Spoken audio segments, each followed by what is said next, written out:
Breaking news చూస్తున్నాం. పహల్గాం ఉగ్రదాడి తర్వాత కాశ్మీర్లోని నియంత్రణ రేఖ వెంబడి వరుసగా రెండో రోజు పాకిస్తాన్ కవ్వింపు చర్యలకు పాల్పడింది. పాకిస్తాన్ సైన్యం ఎల్ఓసి వెంబడి కాల్పులకు దిగబడింది. దీంతో భారత సైన్యం అప్రమత్తమై కాల్పులను తిప్పికొట్టింది. పాక్ సైన్యం కాల్పులను భద్రతా దళాలు తిప్పికొట్టాయని భారత సైన్యం ఒక ప్రకటనలో తెలిపింది. శుక్రవారం కూడా పాక్ సైన్యం కాల్పుల విరమణ ఒప్పందాన్ని ఉల్లంఘించి కాల్పులకు తెగబడింది. ఇవాళ కూడా అదే రీతిగా తెగబడడంతో ఆర్మీ తిప్పికొట్టింది. అయితే ఈ కాల్పులు ఎవరికి ఎలాంటి నష్టం జరగలేదని పేర్కొంది. పహల్గాం ఉగ్రదాడి తర్వాత పాకిస్తాన్ పై భారత్ కఠిన చర్యల దిశగా అడుగులు వేస్తుంది.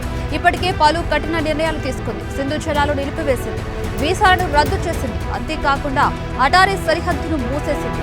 ఇలా ఒక్కొక్క దెబ్బ కొడుతూ వెళ్తుంది. అంతేకాకుండా ఉగ్రవాదులకు ఊహించని రీతిలో శిక్ష విధిస్తామని ఇప్పటికే ప్రధాని మోడీ తీవ్రంగా హెచ్చరించారు. ఈ నేపథ్యంలో ఏదో జరగబోతుందన్న సంకేతాలు వెలువడుతున్నాయి. పహల్గాం ఉగ్రదాడిలో 26 మంది ప్రాణాలు కోల్పోగా 10ల కొద్దీ గాయపడ్డారు.